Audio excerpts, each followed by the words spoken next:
Por ahí veo que ya nos empezaron a saludar. Gracias por haber aceptado esta invitación a participar en este seminario, El futuro de la salud digital en Colombia. Como siempre, les pido que por favor traigan su agua, su cafecito, su aromática, porque este seminario está muy interesante. Hoy tenemos expertos que les van a traducir qué es esto de la salud digital, qué está pasando en este momento y están abiertos para entender todas las preguntas que ustedes nos envíen. Aprovecho como siempre para preguntarles y que nos cuenten a través del chat que ya está abierto para todos desde qué parte de Colombia o pues del mundo, porque al parecer hay personas también desde fuera del país conectándose aquí con nosotros en este espacio, que nos cuenten quiénes son, de dónde vienen y demás. Y yo por acá los voy a estar saludando estos 3 minuticos que vamos a dar para que las demás personas que quieran conectarse se unan a este seminario. Por aquí nos saludan desde Barranquilla, desde Perú, Centro Nacional de Telemedicina, desde Bogotá, por acá veo desde Montería. Voy a pasar por acá, me están escribiendo bastantes. Veeduría Inclusat de Bogotá, presentes por acá. Buenas tardes desde Barranquilla, más de Bogotá, Cartagena, Medellín. Está la hermana María Inés. Está por acá me dicen que de Pasto. Creo que también hay personas desde Brasil, sí, boa tarde. Veo que nos escriben también. Desde Mocoa, Putumayo. Qué pena si se me pasa alguno porque estoy viendo muy rápido el chat. Nos dicen que desde Cruz Verde, por acá también. A ver, es que estoy tratando de leerlos todos. Qué pena si se me pasan. Desde Barranquilla, hay más personas desde Bogotá, sí me dice Lima. Ay, se me fueron. Mientras llegan más personas. Y dice. A ver, me dicen desde Senates y acá los veo, Asociación de Usuarios de Asosur, Turbo Antioquia, me dicen por acá Profesional de Apoyo de Salud Pública, desde la Alcaldía de San Cayetano Norte de Santander, desde Cartagena, muy buenas tardes, Colegio Colombiano de Instrumentación Quirúrgica, por acá, sí, buenas tardes, es que estoy mirando desde Bucaramanga, Maicao, La Guajira. Profesional de apoyo de salud pública desde Amazonas. Y es que estos seminarios tienen esa particularidad que nos conectan desde diferentes lugares, ya sea de Colombia y el mundo. Entonces, siempre son acá bienvenidos. Muchas gracias por haber aceptado este espacio, por tomarse estos minutos para aprender más sobre salud pública, sobre cómo está el futuro de la salud digital en Colombia. Ya acá me dicen que desde Aracataca, Magdalena, otra persona de Cruz Verde de Bogotá. Por acá nos dicen que Asociación de Usuarios de Hospital de Medellín también en Bogotá. Y seguramente se me pasaron más personas, pero es que nos están escribiendo bastante por interno. Entonces, muchas gracias por haber aceptado este espacio. Primero, les voy a contar que esto será grabado a través de esta plataforma. Las personas que ya han estado con nosotros en este seminario saben que este espacio es cerrado para quienes se inscribieron previamente y estamos acá para que nos escriban, nos pueden escribir por el chat y demás, pero también es grabado y posteriormente estará en nuestro canal de YouTube de Así Vamos en Salud. Entonces los invitamos para que también se suscriban al canal, para que vean toda la información que ponemos. Y si más adelante necesitan volver a ver este espacio, yo sé que a veces los seminarios los utilizan en diferentes clases de salud pública, entonces es bienvenida todas las preguntas que nos quieran enviar. Asimismo, bueno, por acá están. Ingrid les va a contar un poquito más sobre cómo vamos a desarrollar este seminario, de dónde nace esta estrategia, pero desde ya les doy la bienvenida, como Así Vamos en Salud y como la Universidad del Bosque. Bienvenidos. Muchísimas gracias, Alejandra. Bueno, muy buenas tardes para todos y para todas. Desde Así Vamos en Salud y desde la estrategia de Salud en Facilito, pues les damos una Cordial bienvenida a este seminario web.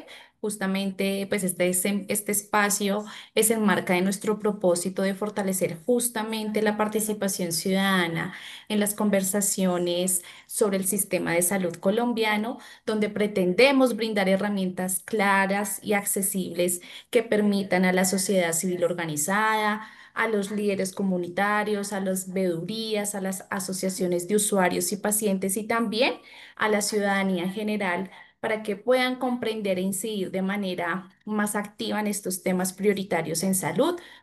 Hoy nos convoca justamente un tema que cada vez es más cercano y más relevante para cada uno de nosotros, que es justamente la transformación digital en salud. Es un proceso que justamente impacta directamente cómo accedemos, cómo usamos y cómo gestionamos los servicios de salud en nuestro país. Y pues justamente contaremos con la participación de cuatro expertos destacados en este tema que nos van a acompañar con todos sus conocimientos, trayectorias y visiones desde la academia, desde la gestión pública y por supuesto desde la innovación. Y pues tendremos un espacio al finalizar donde vamos a poder dialogar, reflexionar juntos a través de diferentes desafíos, aprendizajes y oportunidades que nos trae justamente la salud digital.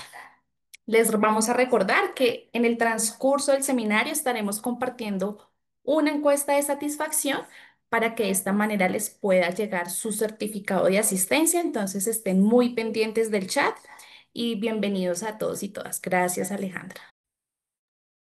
Muchas gracias, Ingrid. Y bueno, como les contaba, este espacio va a estar bastante interesante. Tenemos a diversos invitados expertos. Yo sé que ustedes también ya pudieron verlo a través de la invitación, pero para no darle más largas a este espacio, primero voy a invitar al doctor Walter Suárez, quien es médico cirujano, especialista en salud pública e informática en salud, director ejecutivo de salud digital e inteligencia artificial de Kaiser Permanente en Estados Unidos, profesor titular en salud pública, en administración en salud e informática biomédica de la Universidad del Bosque. Entonces, bienvenido a este espacio, doctor Walter. Es un placer para nosotros tenerlo en este seminario de salud en Facilito. Bueno, muchísimas gracias por la invitación. Es un honor, un placer estar acompañándolos hoy en esta reunión. El tema que voy a tratar es básicamente una introducción y un poquito de contexto acerca de este concepto y este proceso que llamamos la salud digital. Permíteme, vamos a seguir la siguiente. Bueno, la salud digital es un término que ha evolucionado en los últimos 20 años, desde que se comenzó, realmente 15 años de comenzó a usar, y que cubre toda una cantidad de actividades. Antes se llamaba e-salud o e-health, la M-salud, la telesalud y la telemedicina, todos estos términos y todos estos conceptos, y hoy por hoy llegando hasta la inteligencia artificial, pues son parte de lo que conocemos y de a lo que nos referimos cuando hablamos de salud digital. Ha evolucionado este término y realmente se ha llegado a una serie de definiciones. Hay unas definiciones mucho más generales y simples y concretas, como la de la OMS, que la define como el campo del conocimiento y la práctica asociado con el desarrollo y uso de tecnologías digitales para mejorar la salud. Muy concretamente, la salud digital, pues la aplicación de tecnologías digitales para mejorar, para proveer, para servir, hacer servicio de salud. Un poquito más detallado la definición que he combinado de una serie de otras definiciones es esta aplicación sistemática de tecnologías digitales a todo lo largo del proceso de salud, desde la prevención, la promoción de salud, el diagnóstico, el tratamiento y la rehabilitación clínica, y llegando hasta el manejo de la salud poblacional, de la salud pública, la administración en salud, el aseguramiento, pago por servicios, todos estos elementos que forman parte del ecosistema de salud y que en realidad está centrada en el individuo y busca mejorar la salud por un lado y apoyar en forma efectiva y eficiente lo que son la toma informada de decisiones, bien sea de una decisión clínica, administrativa o de cualquier o de salud pública. Entonces, este es el concepto básico de la salud digital, en la definición, lo que comprende en cuanto a su contexto. Se ha hablado también mucho de la transformación digital en salud. Es importante cubrir este término, este concepto, porque en realidad lo que hemos visto en los últimos 10 años, especialmente, digamos, los últimos 5 años, después de la pandemia, durante y después de la pandemia, es todo este aceleramiento en el proceso de adopción de tecnología digital a todo lo largo y ancho del ecosistema de salud. Entonces, se ha definido este concepto de transformación digital en salud como el proceso transformativo, disruptivo, planificado, un proceso ordenado y coordinado y de amplio espectro realmente, que tiene como fin estructurar la adopción, la adaptación, la incorporación de tecnologías digitales y sistemas de información en salud a todo lo largo de una organización, no solo la parte clínica, si es en salud, la parte médica, la parte también administrativa, la parte de aseguramiento, todos los componentes, inclusive la salud pública, la salud poblacional, y que se nutre realmente de cuatro grandes ciencias y áreas de conocimiento: la informática, la administración en salud, la tecnología y la salud misma, la parte clínica. Entonces, este proceso transformativo de salud digital o esta transformación digital en salud que estamos viviendo, que muchas organizaciones han implementado, han ido avanzando, es un viaje realmente hacia la incorporación de todas estas tecnologías digitales. ¿Cuáles son los principales componentes de lo que llamamos la salud digital? Yo creo que hay tres grandes grupos de componentes. Un componente estructural, es una serie de componentes estructurales que incluyen la infraestructura digital y de comunicaciones. Sin tener acceso a una red de telecomunicaciones, a una banda ancha y llegar hasta la última milla, hasta el último punto, hasta el computador, si se quiere, o la terminal de una clínica donde está un médico viendo a un paciente, sin eso, pues no vamos a poder realmente implementar salud digital. Entonces, es muy importante esta infraestructura digital y de comunicaciones. Afortunadamente, países como Colombia ya se tiene un amplio acceso a redes de banda ancha a todo lo largo del país. Hay zonas y puntos donde aún falta, pero yo creo que estamos avanzando mucho y en muchas partes del mundo se está avanzando muy rápidamente eso. La infraestructura de salud, lo que yo llamo la infoestructura, que es el talento humano en salud digital, tener un talento humano capacitado que se pueda adquirir ese talento humano en el área de salud digital. Y otro gran componente estructural son los sistemas de información en salud. Desde el punto de vista del prestador de salud, pues el sistema de historia clínica electrónica, que sea completo, que sea longitudinal, que esté accesible y que sea seguro y que esté implementado en forma interoperable, que sea un sistema interoperable y que use estándares internacionales para que se pueda comunicar un sistema de historia clínica electrónica con otro de otro proveedor de software y de otra empresa. Y también están todos los sistemas de información de apoyo clínico, administrativo y de salud pública. Por ejemplo, los sistemas de información de laboratorio clínico, el famoso LIS o LIS, igual el de radiología, el RIS, el de farmacia, las farmacias y todos los dispensadores de medicamentos. Tienen también su sistema de información, los sistemas de información administrativos de aseguradoras de salud pública, todos ellos son sistemas de información que conjuntamente con la historia clínica electrónica pues van a conformar componente estructural muy importante de la salud digital. El segundo grupo son toda una serie de aplicaciones y áreas de aplicación de la salud digital. Pues número uno, desde luego, la telemedicina y la telesalud, la prestación de servicios de salud pública a distancia. La M-Salud, que es el uso de dispositivos móviles para esta prestación de servicios de salud. Estas nuevas tecnologías y tecnologías emergentes y de punta que están transformando, estas son realmente las áreas que se está viendo más avances mucho más rápidos en el área de salud digital. Están lo que llamamos las APIs, las APIs o las interfaces de programación de aplicaciones, algo que es fundamental ahora en todos los sistemas de información que van a utilizar tecnología digital para interactuar con pacientes, médicos, con todos los actores del sistema de salud. Desde luego, la inteligencia artificial, el machine learning, la analítica predictiva, la computación cuántica, el blockchain, las redes sociales mismas, los wearables, el Internet de todo en salud. Todos estos son las nuevas tecnologías. Cada una de ellas podríamos tomarnos toda una sesión muy larga de charla dedicada a cada una de ellas, pero solo las menciono porque son componentes críticos de lo que hoy llamamos la salud digital.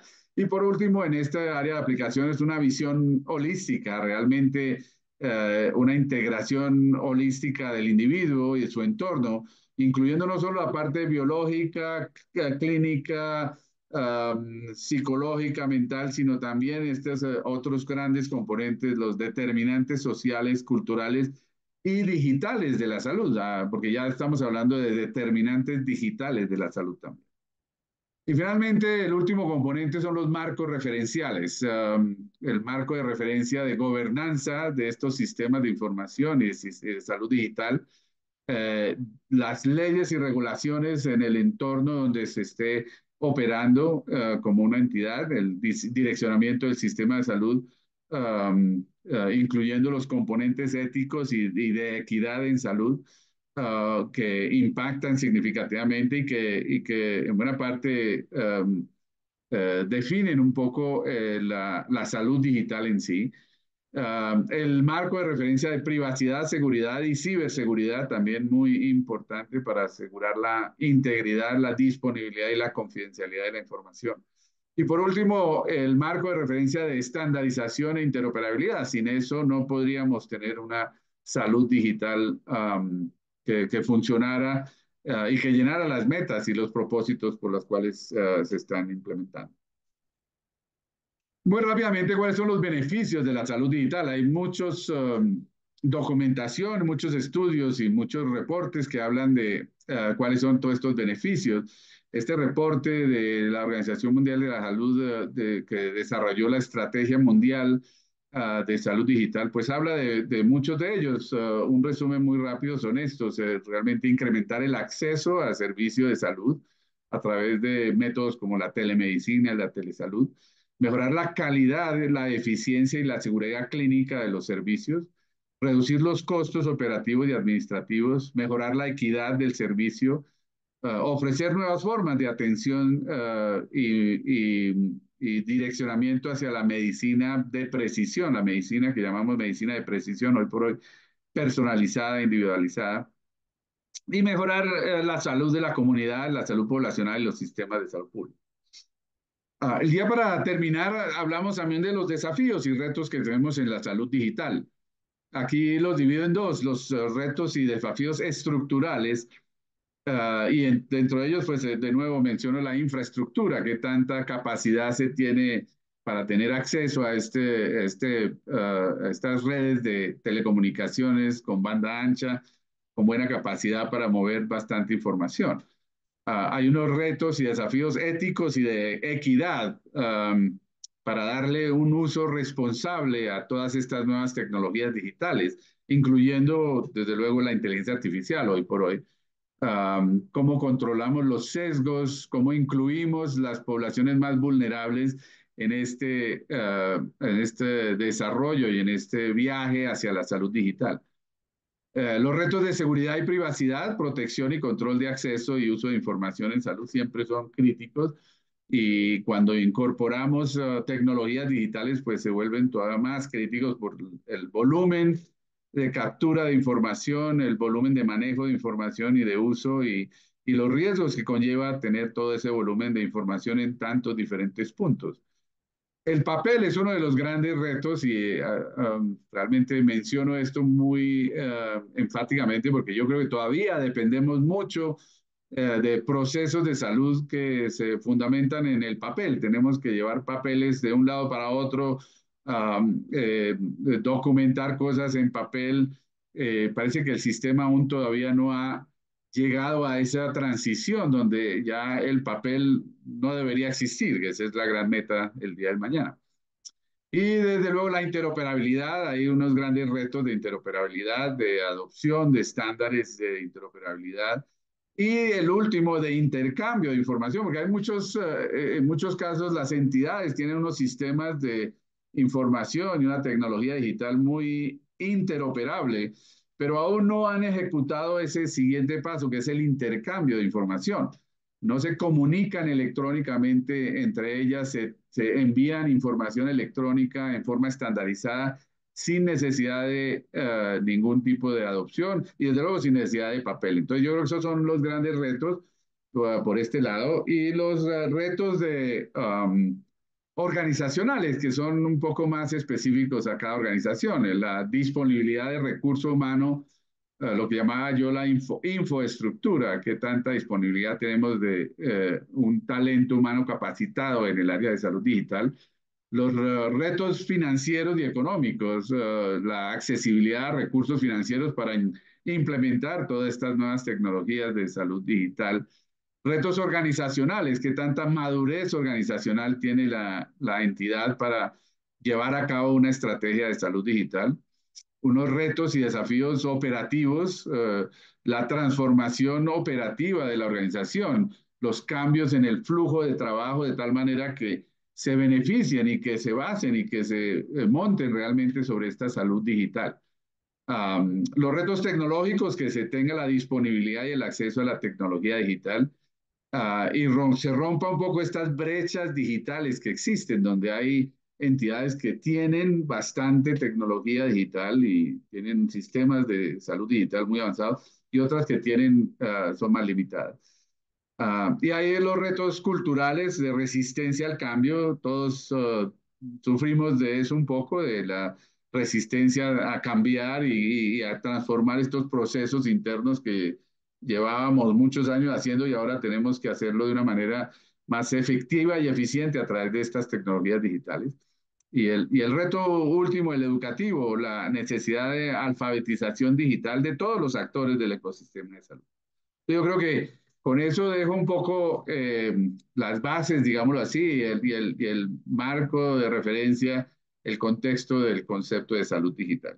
Creo que esta era la última diapositiva que tenía. Voy a parar acá y voy a darle paso de nuevo a Alejandra. Muchas gracias. Amén. Muchas gracias, doctor Walter, por toda la información que nos dio. Nos pareció pues bastante interesante e importante que la entendamos sobre los componentes de la salud digital en Colombia, sobre los beneficios de la salud digital, los desafíos y los retos también tan interesantes de cómo verlo también desde un escenario macro. Por acá nos están escribiendo también a través del chat. Les comento que las preguntas serán resueltas al final de este espacio. Y a continuación le voy a dar paso, muchas gracias, doctor Walter, y le voy a dar paso al doctor Hernán Talero. Él es médico de la Universidad Nacional de Colombia, magíster en informática biomédica, director del Departamento de Datos y Bioestadística de la Fundación Clínica Shay. Bienvenido, doctor Hernán.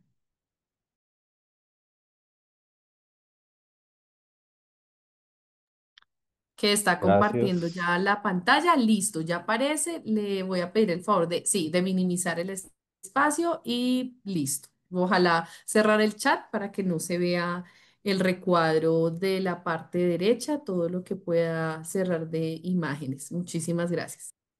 Gracias, Alejandra. Buenas tardes.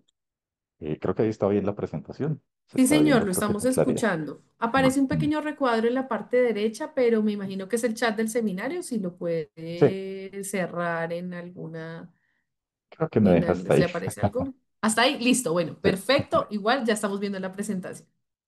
Muchas gracias. Agradecerles nuevamente el espacio a Así Vamos en Salud para poder exponer esos temas tan interesantes a todos los actores del sistema de salud en nuestro país y poderles hablar un poco de los avances que hay que son bastantes, en el tema de salud digital. Mi interés en esta charla es exponerles un poco esto, lo relacionado con algunas experiencias y aprendizajes desde la atención en salud orientadas hacia la salud digital y cómo para quienes pertenecemos o pertenecimos hasta hace poco al grueso del personal asistencial de nuestro país y que también hemos sido pacientes, encontramos unos problemas reales en la gestión de los datos en salud. Es claro para todos que la mayoría de instituciones han conseguido migrar a sistemas de historia clínica electrónica, pero con una fragmentación importante de los datos, lo cual conlleva, a, como lo mencionaba el doctor Walter, a que aún a pesar de que estamos en el año 2025, todavía nuestros pacientes tengan que cargar con la carpetica debajo del brazo, con una cantidad de expedientes médicos, reportes de exámenes, autorizaciones, con el enorme riesgo de que se pierdan y genere pues, una catástrofe en ese proceso asistencial. Y esta fragmentación de la información del paciente pues tiene unas repercusiones tanto en el flujo asistencial, por supuesto, como en la calidad de la atención que se puede prestar. Estos problemas todos los hemos tenido desde lo asistencial, insisto, y como pacientes, y consisten en cosas tan sencillas como la duplicidad de exámenes y tratamientos. Entonces, al migrar de un servicio o de una atención médica básica a una atención más especializada, vuelven y nos piden los mismos exámenes que ya tenían. Resulta que no me entregaron el reporte o está alojado en un silo digital apartado donde yo no lo puedo acceder como paciente y en la consulta con el siguiente especialista él tampoco lo puede ver. Entonces, pues, ¿qué hacemos? Pues volverlo a pedir, con lo cual se atrasa el tratamiento o el diagnóstico o ambas cosas, ¿cierto? Esto genera, por supuesto, pues errores por falta de información. Entonces, eh, si yo voy a atender un paciente del que yo estaba esperando un reporte muy específico de un examen y no lo tengo al momento, al postergar el tratamiento pongo en riesgo este proceso de salud de la persona y es una preocupación para ambas partes porque tanto el paciente que esperaba empezar un tratamiento específico como este profesional que está esperando cierto reporte para poder proceder en base a su conocimiento a iniciarlo, pues se ven ambos con estas grandes dificultades. Esto, por supuesto, redunda en unas demoras en la atención. Entonces, si me iban a programar una cirugía, pero depende de cierto concepto, por ejemplo, de una especialidad como anestesiología, pero me la hicieron la valoración en otra parte y no me entregaron un concepto en un papel, entonces yo no puedo volver con el cirujano para que entonces me autoricen la cirugía. Y este tipo de, de- de barreras, que son unas barreras que no están escritas en ninguna parte, pero que son tangibles para todos son las que se van subsanando, se van superando a través de la salud digital. Y esto que ocasiona, además de lo que ya hablamos, esta falta de continuidad en el cuidado. Entonces, el aplazamiento de tratamientos, el aplazamiento de cirugías, la no oportunidad de tomar una cita porque no tengo el examen o el reporte del examen que me tomaron, hace que se genere una falta de continuidad en el cuidado, con lo cual sobre todo las patologías crónicas en Colombia, la enfermedad cardiovascular, la enfermedad pulmonar, etcétera, van avanzando en el paciente y por ende vamos encontrando pacientes cada vez más complejos de tratar. Y por supuesto, si no tenemos información de cómo atendemos a nuestros pacientes, de cuáles son el comportamiento frente al tratamiento de distintas patologías, pues el análisis y la gestión ya a nivel de salud pública se hace complejo.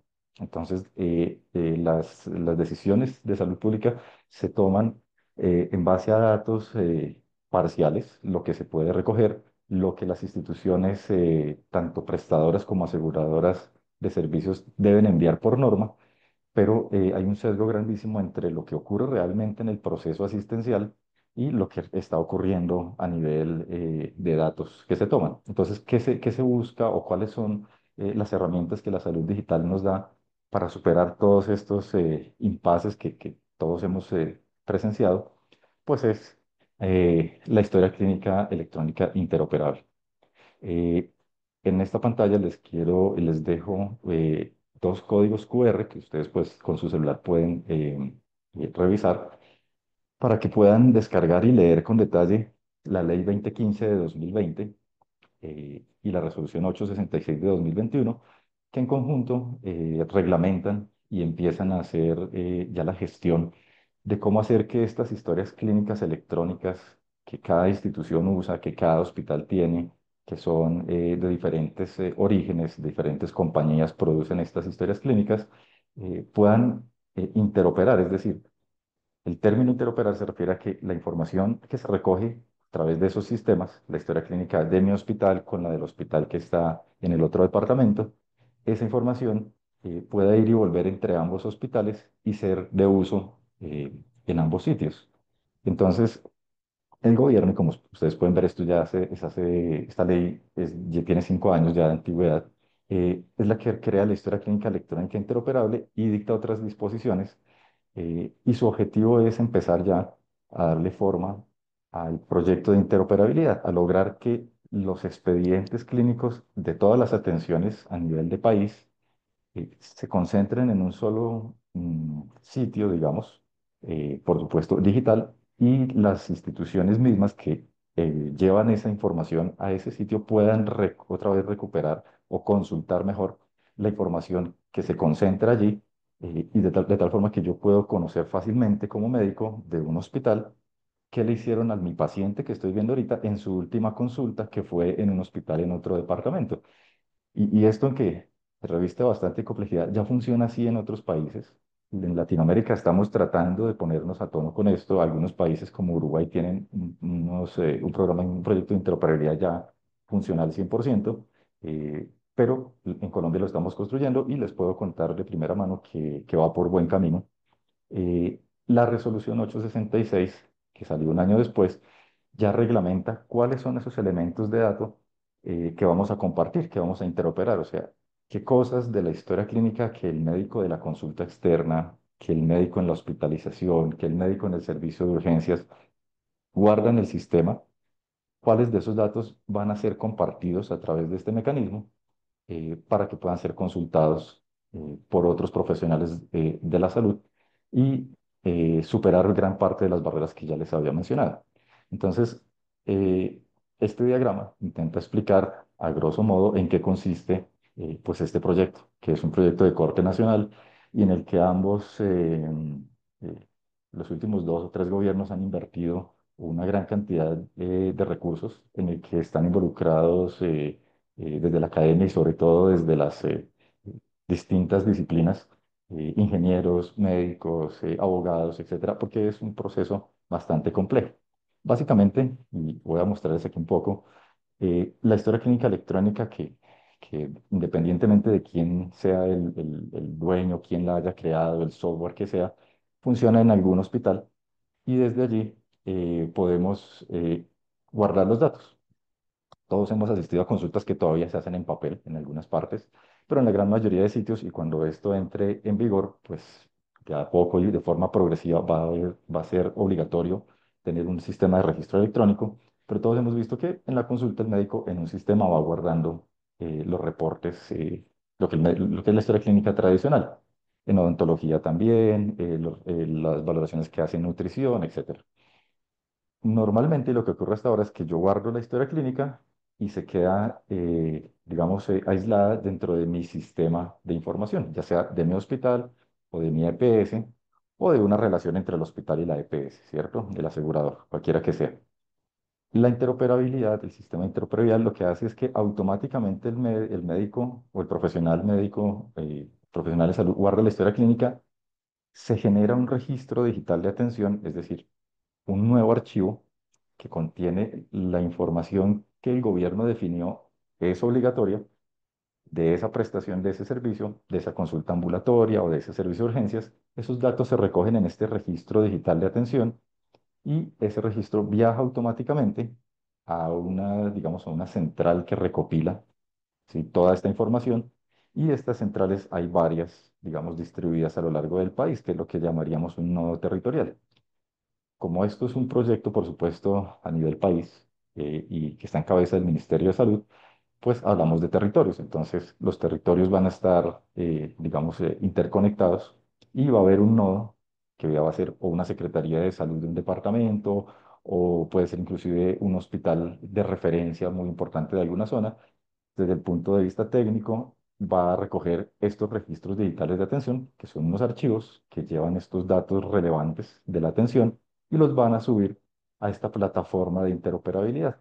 Este es un proceso automático. No es que al médico le toca sentarse, terminar la nota de su historia clínica de consulta externa y luego hacer algún proceso, no. Una vez que el médico guarda la historia, la información viaja automática. Estos procesos son, digamos, silenciosos en el sentido que no se ve ni el sistema se ve afectado por esto, en su, perdón, su sistema de historia clínica. ¿Y qué hace esta plataforma? Empieza a organizar la información a través de una consulta de fuentes nacionales, genera un historial de atenciones, se genera un índice de pacientes, hay unos servidores terminológicos que es para que podamos estandarizar la información, porque algo importante, y como lo mencionaba de nuevo el profesor Walter, es que debemos hablar el mismo lenguaje. Entonces, si mi paciente tiene hipertensión arterial, eso tiene un código I10X, ¿sí? Ese código es igual para todas las historias clínicas en las que en las que un paciente tenga hipertensión arterial. Entonces ya no va a depender de que yo lo escriba HTA, como escribimos algunos colegas, o sin tilde, etcétera, sino que todo está, digamos, estandarizado. Y parte de eso o de eso depende el éxito de este proyecto. Una vez que la información se va recopilando en esta plataforma, ¿sí?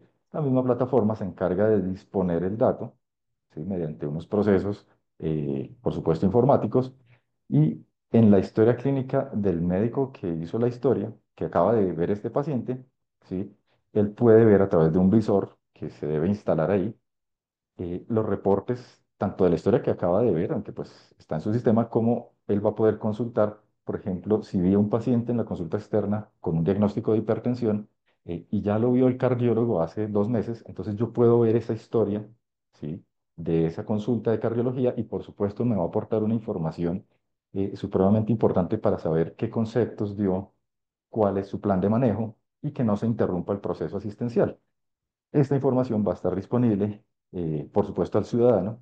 El enfoque y el eje de la interoperabilidad es el ciudadano y a los prestadores, por supuesto, tanto aseguradores como instituciones que prestan servicios de salud y a las entidades que regulan el sector. Por supuesto, y es una preocupación muy grande, todo esto va montado sobre un eje de seguridad supremamente robusto.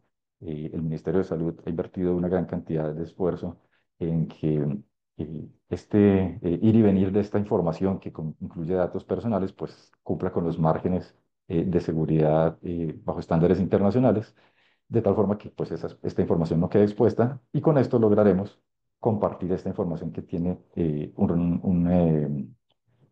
un efecto tan importante en la forma como podemos atender a nuestros pacientes y que los empieza a convertir en el foco, en el centro de atención del sistema de salud. Entonces ya lo importante no es la gestión administrativa alrededor de la autorización, etcétera, sino que el paciente tenga su información disponible y de en adelante quienes lo vayan a atender también puedan entrar y recopilar fácilmente qué atención se le está dando al paciente. Este impacto tiene, o lo podemos dividir en tres grandes áreas y es sobre el paciente. Entonces, como les comentaba, el acceso rápido a la información. Ya yo no necesito tener la carpeta con un montón de historias clínicas, sino que el médico que me va a ver la puede consultar, ¿sí? Yo como paciente la puedo consultar si lo necesito, ¿sí? Y eso me facilita una toma de decisiones. La atención oportuna, por supuesto. Entonces, si yo llego a urgencias o algún paciente, yo lo atiendo en urgencias, no sé qué alergias tiene porque pues está en ese momento, no puede hablar. eh, yo puedo revisarlo y entender que este paciente es alérgico a tal medicamento sin que esté escrito en ninguna parte. El mecanismo de interoperabilidad me trae esa información. Y eso, por supuesto, redunda en la calidad de la atención. Entonces, en vez de sentarme yo a revisar la carpeta, el tomo completo de exámenes del paciente, pues ya lo tengo en pantalla, lo puedo revisar más fácil y puedo dedicarle más tiempo a la consulta y menos a revisar papeles. ¿Qué impacto tiene sobre los prestadores? Pues se optimiza la gestión de recursos. Entonces, como les comentaba al comienzo, si yo ya tengo en mi historia clínica el registro digital de atención sobre el ecocardiograma que me hicieron hace una semana, pues cualquier médico que lo requiera ver lo consulta, entonces ya no me lo van a volver a pedir, ni voy a esperar hasta que me lo autoricen, etcétera, sino que ahí está la información. Esto facilita decisiones estratégicas para los prestadores, entonces ya no tengo que volver a pagar un ecocardiograma ambulatorio, luego el paciente se hospitaliza porque se descompensó, entonces le hago otro ecocardiograma intrahospitalario, no, ya tengo el mismo, gestiono mejor mis recursos, tomo decisiones estratégicas en cuanto a cuáles de mis pacientes se atienden en cierto hospital. Entonces, si yo soy de una población pequeña y voy a un hospital principal, eh, y esto lo puedo determinar a través del mecanismo de interoperabilidad, entonces debo robustecer la atención en esa población pequeña para que los pacientes no tengan que estar viajando a un hospital de referencia y por supuesto redunda en la disminución de errores de corte médico. Si yo tengo mejor información de mi paciente, mejor definido si ya recibió hasta hace poco un antibiótico o si culminó un tratamiento con un inmunomodulador hace poco, y yo lo puedo leer y sé cuánto le colocaron, etcétera, pues me voy a equivocar menos en la prescripción. Y en general sobre el sistema de salud, pues lo comentado, la continuidad en la atención, que no se fragmente la atención, que yo no necesite esperar la autorización A y luego la B para recibir un procedimiento quirúrgico, sino que ya todo eso reposa en el sistema. Puedo hacer trazabilidad de mis pacientes y de los pacientes en general y para políticas de salud pública es fundamental entender el flujo de personas a través de de los diferentes niveles de complejidad que hay en los hospitales. Entonces, porque un paciente que llega con una patología compleja primero tiene que pasar por un nivel básico, luego lo remiten a un nivel intermedio, para que por fin a la semana termine en un nivel de alta complejidad que era donde debería haber llegado al comienzo. Todos esos datos facilitan la toma de la generación de políticas de salud más claras y mejor enfocadas. Y por último, pues qué beneficios futuros traería o va a traer poder interoperar, poder hacer que las historias clínicas electrónicas de Colombia estén bajo este modelo de compartir los datos. Y es que ustedes lo saben seguramente, si no, para aplicar herramientas de inteligencia artificial, para implementarlas, necesitamos muchos datos. ¿Sí? Si los tengo fragmentados en distintas partes, voy a tener resultados parciales. Si yo logro centralizar la información de salud a nivel de regiones, a nivel de ciudades, a nivel de país, ¿sí? Estas bases de datos de gran tamaño, esas son los mejores sustratos para la implementación de herramientas de inteligencia artificial, redes neuronales, machine learning, BI, etcétera, que nos pueden dar una mejor lectura de lo que está ocurriendo y una mejor toma de decisiones. Y por supuesto, si yo tengo eh, una interoperabilidad funcional, puedo también adoptar mejores servicios de telemedicina. Entre mejor tenga información clínica de mi paciente, me es más fácil decirle a un médico, usted puede por telemedicina ver a este paciente porque es que todos los datos que usted necesita los puede consultar ahora mismo y no necesita el paciente desplazarse a su consultorio. Entonces, en conclusión, el proyecto de interoperabilidad está en curso. La legislación que les dejé en los QR para que la lean define muy bien para dónde vamos con esto. En este momento el proyecto está en curso, por supuesto, en el Ministerio de Salud. Hay un equipo humano muy talentoso trabajando ahí y esperamos que en los próximos meses se generen unas normativas nuevas para que empecemos a generar definitivamente resultados con este proyecto. Muchas gracias.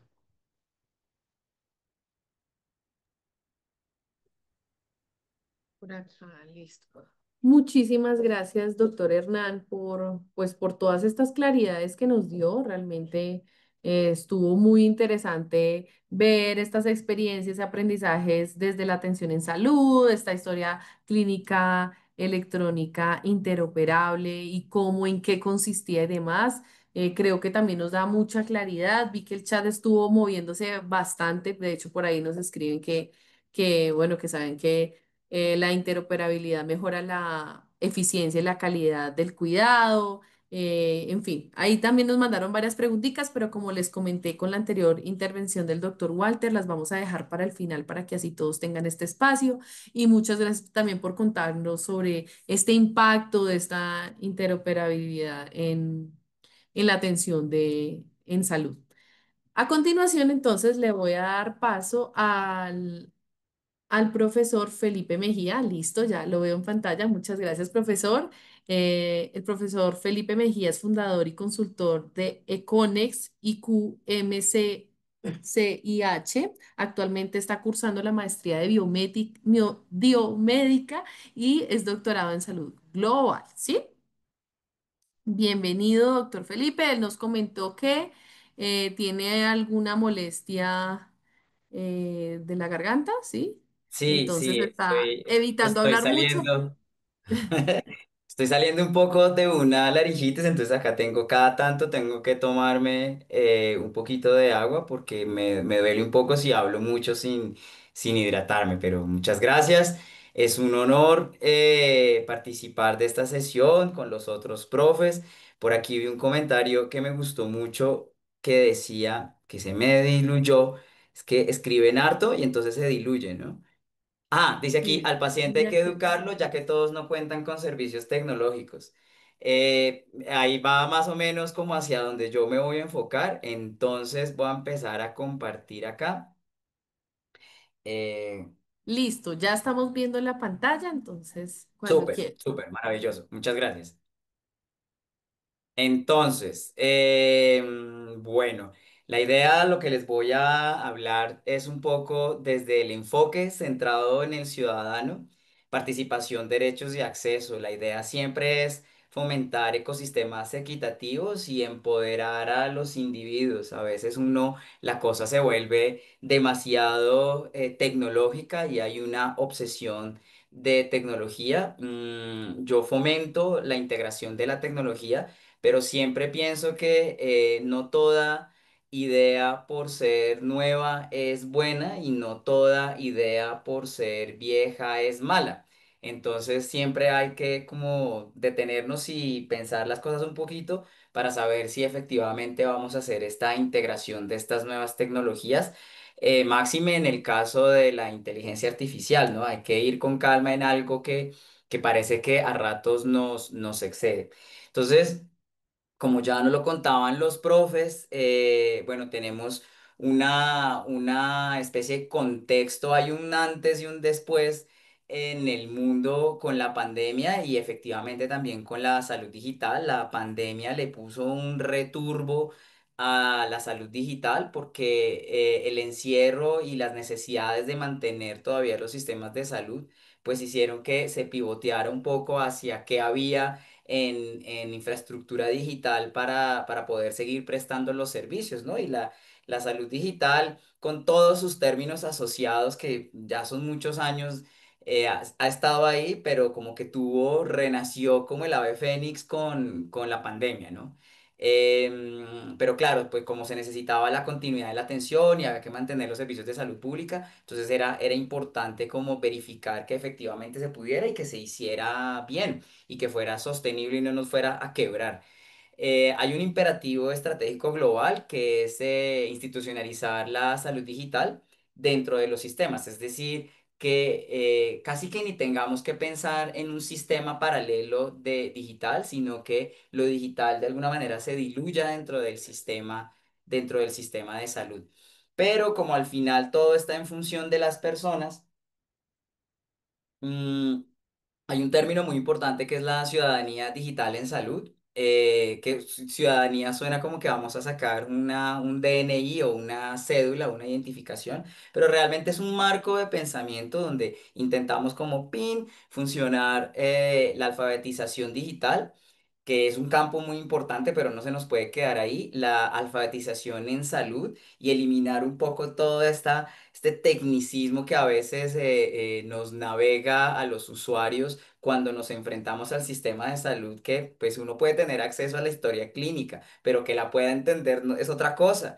Y a veces creo que a los que estamos del lado de la salud digital se nos olvida que asegurarle a los usuarios el acceso a la historia clínica, pues que también tiene un aspecto muy importante y es que acceder a una información que uno no tiene la capacidad de entender tampoco es que reporte grandes beneficios, pero también hay una alfabetización cívica y es entender mis derechos alrededor de la salud digital, mis derechos alrededor de las tecnologías, mis responsabilidades, cómo se manejan mis datos, dónde están, qué pasa si llegan a perderse. como que hay una formación alrededor de los marcos normativos para mí como usuario que es indispensable. Con lo cual, claro, se necesita capacitar a las personas eficazmente sobre cómo es este gran ecosistema de la salud digital, con el objetivo de promover un acceso equitativo a la información en salud, a la toma de decisiones informada y a la participación en resultados de salud, ¿no? Que el ciudadano no sea solamente un receptor de intervenciones, sino que además pueda proveer y retroalimentar, es construirlo desde el usuario. Entonces tenemos tres componentes: la alfabetización digital, la alfabetización en salud, que es creo que a veces la que de alguna forma queda un poco como desaparecida, y es esta capacidad de obtener, procesar y comprender la información y los servicios de salud. No solamente la información sobre la salud específicamente, sino sobre el sistema de salud. A todos nos pasa que llegamos a la burocracia del sistema y no sabemos para dónde ir, cómo obtener los permisos, las referencias, los medicamentos, cuáles requieren, son de venta libre o no, etcétera, etcétera. Entonces hay una alfabetización en salud que es indispensable, que va en paralelo a la digital. Pero luego está la cívica, los conocimientos y habilidades para la participación activa en la vida cívica. Y es que de verdad necesitamos conocer nuestros derechos para poder ejecutarlos, pero asimismo también cuáles son nuestras responsabilidades en un estado de derecho. Entonces, claro, tenemos mecanismos de participación ciudadana, hay de muchas naturalezas posibles. Entonces, ¿de qué se trata? De que los usuarios, los ciudadanos, participen en el diseño y la gobernanza de las transformaciones digitales. La palabra ciudadano es una palabra en sí misma compleja, especialmente cuando se trata de grandes migraciones, ¿no? Entonces, por ejemplo, si tenemos en un país el ingreso de una migración, que además no está legalizada, quizás no cae dentro de la definición de ciudadano, pero es objeto de derecho. Y estaría cubierto de acuerdo al específico sistema de salud del país específico sobre el sistema de salud. Entonces también la palabra ciudadano tenemos que de alguna manera como extenderla un poco. ¿Quiénes son ciudadanos y quiénes no? Cuando yo hago turismo fuera de Colombia, ¿soy ciudadano en ese país? Probablemente no, pero si soy, por ejemplo, un refugiado, ¿tengo derechos como los que tiene un ciudadano? Quizás sí. Ahí hay una connotación importante. Es fundamental para la co-creación de entornos de salud equitativos. Mi garganta me está matando un momento. Esto incluye el codiseño activo de soluciones y claro, porque si los usuarios van a ser efectivamente quienes usan todas estas intervenciones, pues necesito determinar si ellos están de acuerdo. Hace muchos años realmente era como alguien creando la tecnología y lanzándola, asumiendo en su cabeza que la gente la iba a usar y se gastaron muchos recursos en diseños que estaban pensados en la cabeza del que se lo imaginó, pero cuando fueron a probarse en las personas no funcionó. Y eso es porque de verdad tiene que ser participativo. Ahora, esto es fácil decirlo, pero difícil hacerlo, porque si somos alrededor de 50 millones de personas, ¿cómo le hago yo para coger la retroalimentación de 50 millones de personas? Pues esto no lo puedo hacer y tengo que diseñar un mecanismo para que esta decisión sea participativa y me represente a todo ese montonal de gente, ¿no? Entonces, eso también es un reto, porque al final los que lo diseñan son unos pocos, pero los que lo van a usar son cientos de miles, millones de personas. Entonces, ¿cómo hago yo para obtener efectivamente esta retroalimentación y que sea una buena retroalimentación? El empoderamiento, claro, un usuario empoderado. Hay todavía los suficientes profesionales de la salud y en otros campos sociales en donde de verdad les molesta el ciudadano empoderado, porque ciudadano empoderado pues puede ser un poco harto, ¿no? Digamos, puede generar presión, puede hacer preguntas, puede llegar ya un poco informado o mal informado y ser todavía más harto. Y más desesperante, pero pues es que necesitamos una población que de verdad esté bien empoderada. La palabra empoderarse es una palabra compleja porque es una palabra que es neutra. Uno puede sentirse muy empoderado, pero realmente partir de información errada, ¿no? Entonces también hay que llevar a las personas al empoderamiento en una base de conocimiento adecuada. Luego, pues tenemos los ecosistemas digitales que también crean como nuevas vías de participación política del discurso cívico. Miren que hacia el 2007, cuando llegó Facebook, una de las cosas que se salía a decir era como, no, es que las redes sociales permiten el empoderamiento y la participación política y el discurso cívico.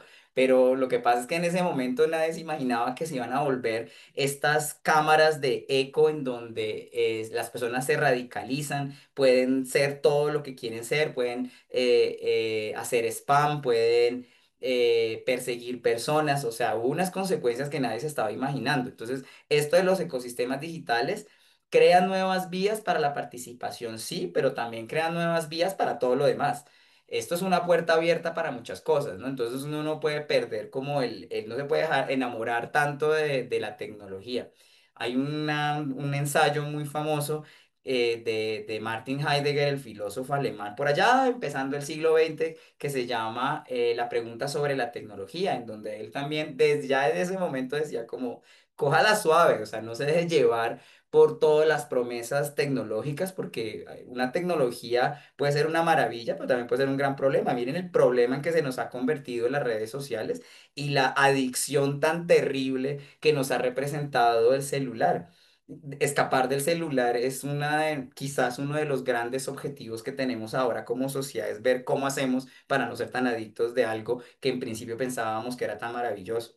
Entonces, más allá de la aceptación del usuario, necesitamos que codiseñe y que haya una toma de decisiones participativa, como lo dijimos. Y se requieren unos modelos de gobernanza que también tienen que ser lo suficientemente dinámicos para adaptarse a la tecnología. Esto en general no funciona así. Claro, porque es que los marcos normativos son un poco contenedores del dinamismo.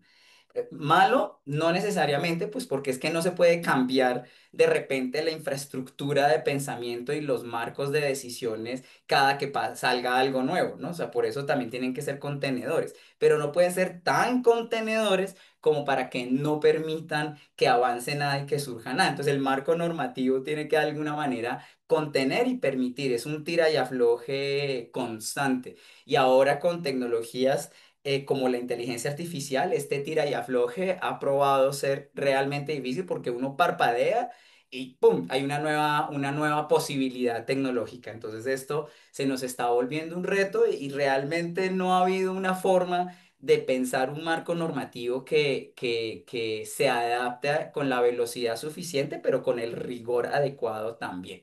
Ahí todo lo estamos ahí como intentando piloteándolo, intentando ver cómo hacerlo de la mejor manera, pero que sea difícil no es una razón para no intentarlo. Ahora, esto es una cosa que yo creo que es la que más me encanta y son estos modelos de control ciudadano. Piénsenlo ustedes, voten en el chat si quieren. ¿Cuál es el modelo de control ciudadano por el que ustedes dijeran, a mí me parece que este es? Uno es el ciudadano como dueño de los datos, propietario de los datos. Es decir, que los usuarios, los individuos tienen absoluta autonomía y pueden incluso vender sus datos, comercializar sus datos, alineándose con otros modelos de micropagos. Es como de todas maneras, mis datos están por ahí en internet, me los van a explotar, pues entonces cambiemos el modelo de negocio y más bien yo me adueño de mis datos en salud y en general de mis datos de existencia, y los voy a comercializar para sacarle algo, ¿no? Esa es una posibilidad. Luego están los ciudadanos como punto de integración de los datos, es decir, los ciudadanos mantienen el control, reciben los beneficios como la investigación, por ejemplo, los servicios mejorados o la mejor información. Entonces, claro, de ellos surgen los datos, tienen el control sobre ellos, pero al final, digamos, están cedidos para que las intervenciones se me regresen a mí. Un caso, digamos, ejemplar de eso puede ser, por ejemplo, cómo funciona la salud pública.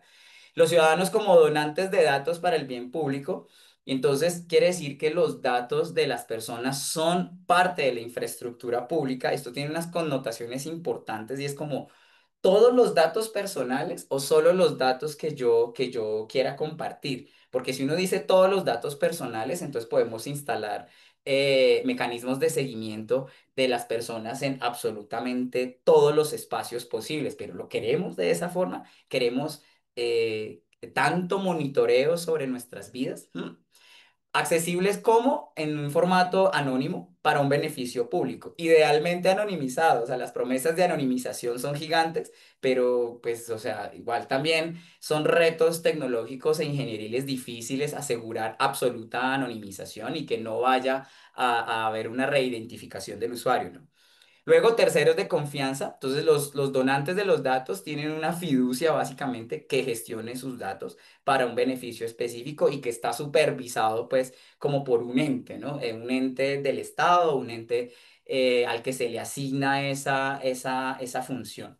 Y luego está el colectivo. Los datos son un recurso común gestionado por instituciones comunitarias, incluso como federativas, ¿no? Donde cada institución tiene su propio repositorio, pero entonces se van intercambiando entre ellos en un sistema que idealmente podría ser autoorganizado. La autoorganización se puede ver en situaciones muy interesantes socialmente, pero entre más grande es el sistema, determinar si efectivamente existe una autoorganización, pues es más difícil. ¿Cuáles son las barreras para el intercambio efectivo de datos? Pues digamos acá no es como que vamos a decir nada extraordinariamente revolucionario, pues los marcos de gobernanza, claro, no solamente que no hayan o que los hayan, sino que existan, crearlos y que además sean lo suficientemente dinámicos. La implementación práctica de la anonimización de datos, pero además el desarrollo de tecnología para anonimizar de manera adecuada. Claridad de los procesos de consentimiento informado. Consentimiento informado, pues sí, pero cuando se puede, porque si yo voy a extraer datos, por ejemplo, de 200.000 usuarios de redes sociales, el consentimiento informado es logísticamente muy difícil y entonces hay unos casos en donde no se ejecuta el consentimiento informado precisamente por eso.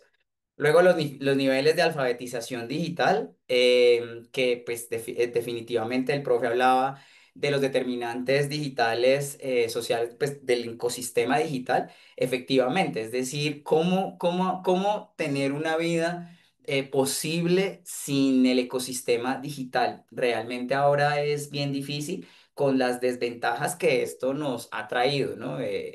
Todos también somos un poco víctimas de este ecosistema digital, pero pues, digamos, tenemos que aceptarlo y de alguna manera apalancarnos en él. Interoperabilidad, la palabra quizás el santo grial de toda esta discusión y es como poner a conversar todos estos sistemas. Básicamente es como el sueño, un poco el sueño del Esperanto, de tener un idioma en el cual todos nos pudiéramos comunicar. Ahí vamos, o sea, todavía estamos en un mundo en donde los cargadores de celulares y cargadores de computadores son distintos. Entonces, imagínense ahora la interoperabilidad que estamos buscando.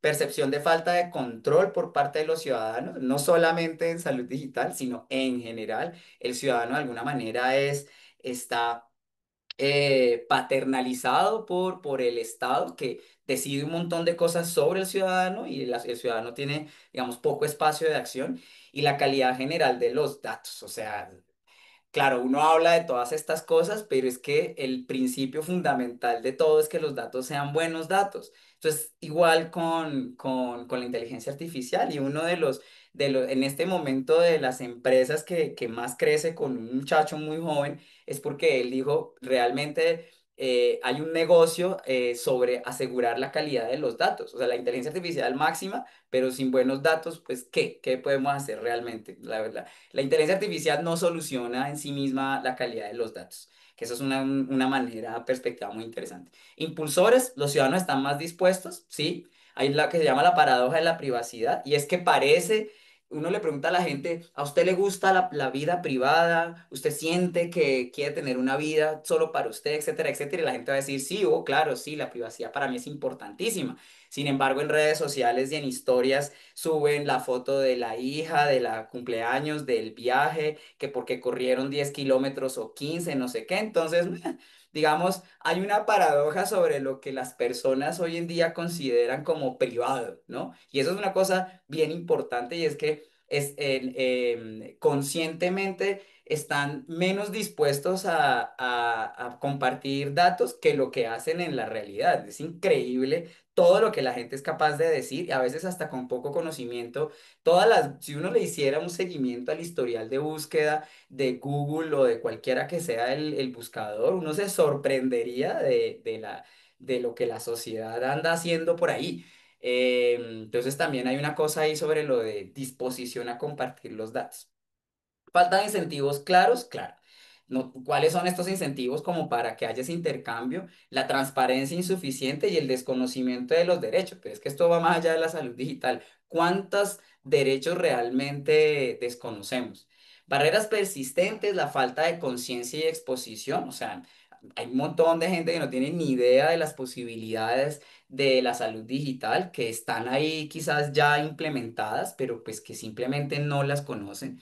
Hay una brecha digital y disparidades de alfabetización, entonces vaya uno a un guía Chocó a Puerto Nariño a ver cómo es la situación para poder prestar intervenciones en salud digital. Es una cosa muy distinta y la geografía de nosotros que es hermosa, hermosísima, pero es una geografía tan accidentada que hacer pensar una infraestructura de salud digital a lo largo y ancho de Colombia es una decisión compleja de ingeniería. Problemas de confianza y de credibilidad. Miren, una cosa que caracteriza a los ciudadanos en países como los de nosotros es que uno no cree en nada. Uno no cree en nada. Porque es esa sensación de que siempre parece que te están como mintiéndole a uno y entonces eso hace que construir credibilidad en un sistema social en países como los de nosotros es muy difícil, máxime cuando hay un entorno de corrupción, alta o baja, pero que se siente que existe y eso hace que la credibilidad sea muy difícil. Cargas y complejidad percibidas, claro, las políticas pueden ser ultra complejas, pero ultra complejas, cosas que son ilegibles a veces hasta para los expertos. Requisitos es una lista infinita de cosas que hay que hacer y a veces hasta contradictorias. Es decir, todavía estamos con la fotocopia de cédula al 150%, o sea, es increíble. Entonces hay unos requisitos de la que son muy absurdos. Mecanismos de consentimiento complicados y políticas de privacidad que uno las entiende. Ustedes leen los términos y condiciones de una plataforma de internet, que es un texto larguísimo, probablemente no. Y entonces, claro, son difíciles de entender, pero si no dicen acepto, quedan por fuera del parche.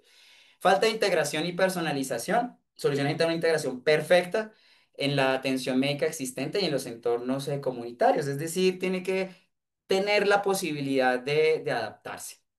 Recomendaciones, bueno, conciencia y promoción, ¿no? Implementar campañas multicanal y fomentar referencias de fuentes confiables. Cuando uno dice fuentes confiables se imagina al gran experto, el doctor, el PhD, el yo no sé qué, pero fuentes confiables realmente es mi mamá, mi hermano, mi mejor amigo, el vecino. Esas son grandes fuentes confiables porque los seres humanos más fácilmente reaccionamos a las recomendaciones de nuestro entorno inmediato, no del gran superdoctor mega profesor. Es mucho, por eso es importante el voz a voz.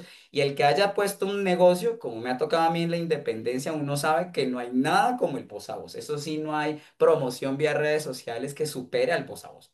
Educación y apoyo, perdón.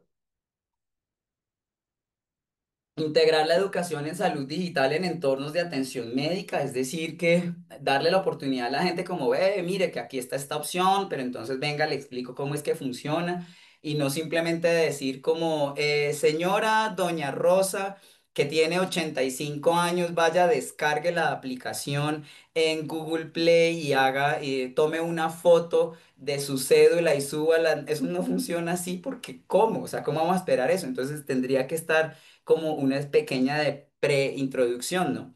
Confianza y credibilidad, aprovechar intermediarios de confianza, o sea, todos esos intermediarios institucionales, sean las aseguradoras, el gobierno, los profesionales, el líder comunitario, ¿no? Para que de verdad creen una base de confianza e implementar sistemas de verificación y aprobación para cuando de verdad lo necesitamos.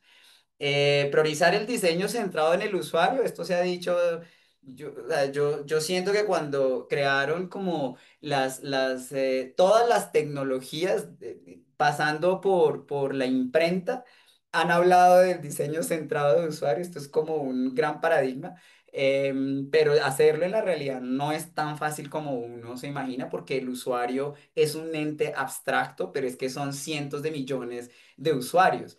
Y entonces, ¿cómo lo integro, no? Pero al final siempre es como que llamo a 10 personas y estas 10 personas me dan retroalimentación y ya esto es centrado en el usuario. No sé.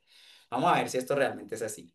Política y gobernanza, bueno, lo de siempre, ¿no? Tener un marco normativo que realmente sea un garante.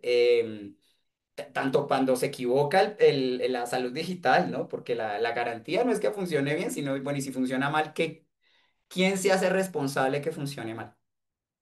Incentivos y compromisos, hay que buscarse una buena forma de cómo recompensar a los usuarios. Pueden ser monetarias a veces, pueden ser reinversiones en instalaciones públicas, donaciones caritativas, pueden ser recompensas no financieras. Digamos, buscarse un mecanismo de incentivos, que también es un tema muy interesante de exploración, porque lo que fulano piensa como incentivo, el otro fulano lo ve distinto.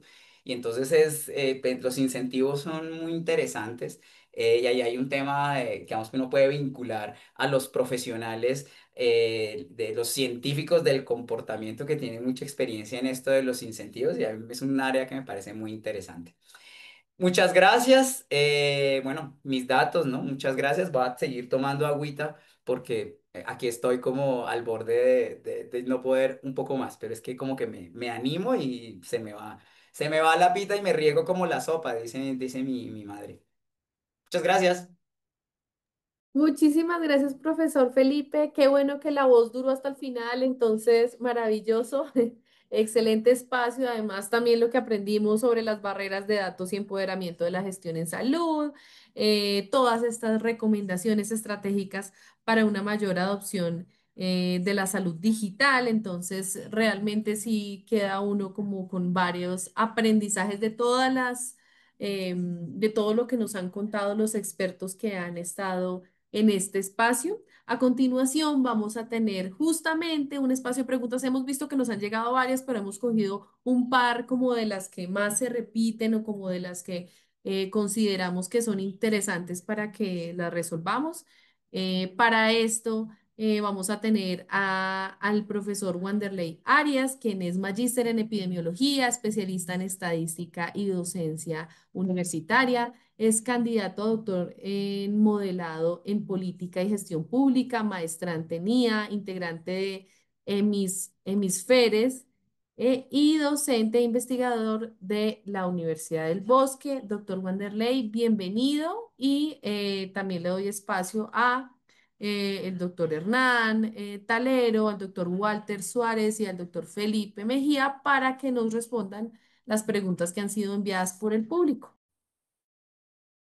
Bueno, Alejandra, profes, muchas gracias. Es un gusto compartir con todos ustedes en este escenario que nos llama mucho la atención, nos pone a soñar, nos pone a pensar cómo va a ser esa salud digital y cómo en este momento esa transformación pues de la salud se está viviendo y cómo nosotros, y veo muchas de las preguntas que de pronto estaban de nuestros asistentes y también de pronto de lo que uno se puede preguntar, está muy orientado en cómo yo entro, cómo es mi papel, cómo me voy a beneficiar y en qué momentos o en qué escenarios voy a poder tener acceso a esos datos, esos sistemas de información, y creo que son cosas como muy importantes que necesitamos discutir. Yo creo que uno de los primeros escenarios importantes es mirar el vecindario, poder entender cómo otros países, y digamos que muchas de Colombia tiene una política fuerte en temas de inteligencia artificial reciente, ha desarrollado un COMPES, tiene una hoja de ruta de la inteligencia artificial, hay incluso unos aspectos éticos, hay un marco ético para la IA en Colombia. Digamos que eso denota un esfuerzo, por supuesto, pero es muy importante ver cómo están alrededor nuestro vecindario, y sobre todo que muchas de las políticas que se orientan en los países pues vienen de Estados Unidos o vienen de la Unión Europea. Digamos que eso genera un escenario de transferencia. Entonces, para empezar, quiero referirme con el doctor Walter Suárez. Creo que esos temas de cómo aplicar el escenario y cómo poder entender desde experiencias internacionales, me sé que por supuesto tiene esa experiencia, no sé cómo eso que pasa en otros países y esas experiencias, por ejemplo, de Estados Unidos, pueden ayudarnos a fortalecer interoperabilidad, gobernanza de datos y cómo podemos aprender de eso para nuestro país. Sí, bueno, muchas gracias. Y muy importante la pregunta. Sí, en realidad hay muchos países que han viajado por este viaje hacia la interoperabilidad, hacia la salud digital y han tenido mucha experiencia. Estados Unidos es uno de ellos, donde desde hace más de 10 años, ya casi 15 años, se establecieron las primeras leyes y regulaciones que requerían la adopción de estándares internacionales para la interoperabilidad, requerían que todos los sistemas de historia clínica electrónica en los Estados Unidos que estaban licenciados para ser vendidos fueran certificados para tener interoperabilidad y requerían que los entidades, los prestadores, las aseguradoras que iban a incorporar esos sistemas de información certificados para interoperabilidad, los usaran y los usaran de manera significativa en cuanto a al intercambio de información. Y hoy por hoy, por ejemplo, en Estados Unidos ya nadie sale con una fórmula escrita médica, una prescripción médica escrita por el médico de su puño y letra. Ya absolutamente nadie sale con eso. Por ley, todas las prescripciones médicas tienen que ser generadas electrónicamente desde la historia clínica electrónica y enviadas electrónicamente a la farmacia más cercana o a la farmacia que el paciente decida. Y el paciente va a esa farmacia, se identifica y reclama el medicamento sin necesidad de sacar fotocopias a 150 de la cédula ni llevar copias de la fórmula médica que le dieron. Igualmente los laboratorios clínicos. Ningún médico que prescribe un laboratorio clínico genera un papel para entregarle al paciente para que vaya a un laboratorio a hacerse el examen. Todos esos están generados electrónicamente usando estándares y son enviados. Por ahí la importancia de llegar hasta el punto del intercambio. Son enviados electrónicamente de un hospital a otro laboratorio independiente sin que sean el mismo sistema o si que sean parte de un mismo sistema. Pueden ser totalmente independientes y son enviados y recibidos por estos laboratorios. Y lo más interesante es que el resultado es enviado de vuelta del laboratorio, independiente del prestador, al prestador en forma electrónica estandarizada y estructurada, de tal manera que el sistema de historia clínica electrónica del prestador lo recibe, lo desempaca electrónicamente y lo analiza porque los datos, el hematocrito viene codificado, no viene en un pedazo de papel electrónico donde hay que leerlo, sino puede ser ejecutado electrónicamente por un computador y puede ser evaluado. Había una pregunta en el panel, si la puedo de una vez responder, porque me parece muy interesante. Se habla de que la pregunta era acerca de el problema de que hay diagnósticos médicos serios. Me hicieron un examen de sangre y encontraron que tenía leucemia y ese paciente va a recibir la información sin ningún contacto con un prestador porque pues el derecho a tener acceso a esa información le da el derecho a mirarla y encontrar abruptamente que tiene una leucemia o alguna otra enfermedad seria.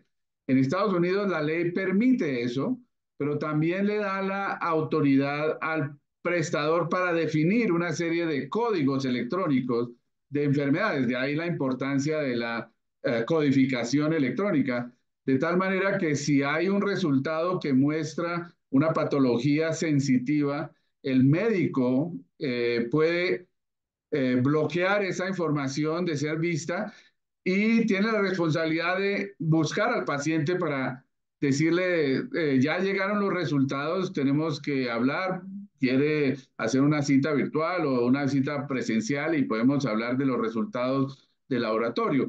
Y de esa manera es el médico el que interpreta y informa al paciente y no el paciente recibiendo abruptamente un resultado y viéndolo. Pues enterándose abruptamente que tiene una enfermedad muy seria. Entonces, se tiene ya esa capacidad y en el sistema donde yo trabajo, en Kaiser Permanente, tenemos exactamente eso. paciente que tiene un laboratorio, un resultado, un examen que muestra alguna patología seria, eh, bloqueamos esa información y el médico o el equipo médico busca al paciente para hacer una intervención directa con el paciente y poder explicarle el resultado. Entonces, es muy importante tener esa habilidad también de decir, sí, hay que balancear un poco también el acceso completo a la historia clínica, que el paciente lo tiene, con el acceso a cierta información que es sensitiva y puede ser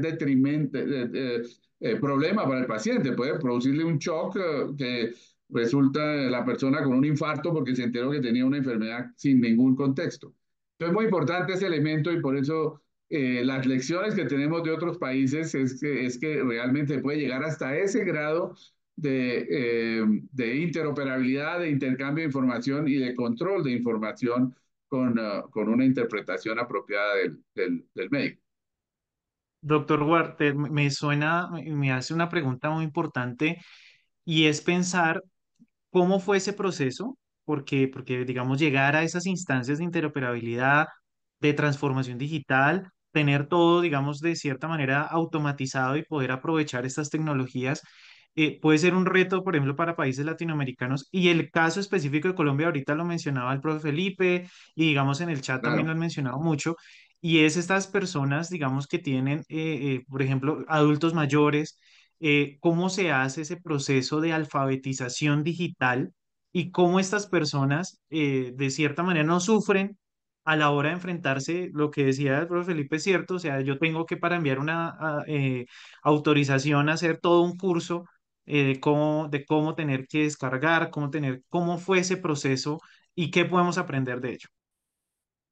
Bueno, sí, es muy importante también eso y en realidad dentro de los Estados Unidos y yo sé que en otros países ha pasado, se ha buscado que los programas que financian los sistemas de salud, programas como en Estados Unidos el Medicare o el Medicaid, son los programas públicos que cubren más de 220 millones de personas en los Estados Unidos requieren como parte de contrato con los prestadores y las aseguradoras que se ejecute un plan de educación y de alfabetización a los pacientes para que el paciente pueda tener ese tipo de interacción. Es más, en algunos casos se financia el apoyo para que los pacientes que no tienen recursos tengan acceso a dos cosas muy importantes, a la tecnología digital, una tableta o un celular, y al acceso a la red de telecomunicaciones para poder interactuar, para poder conectarse y poder tener acceso digital a los sistemas. Teniendo esas dos cosas que son parte de lo que llamamos el ecosistema de determinantes digitales de la salud, porque si no tenemos un equipo ni no tenemos acceso a una red de telecomunicaciones, a una banda ancha, pues no nos sirve de nada la salud digital al final del día.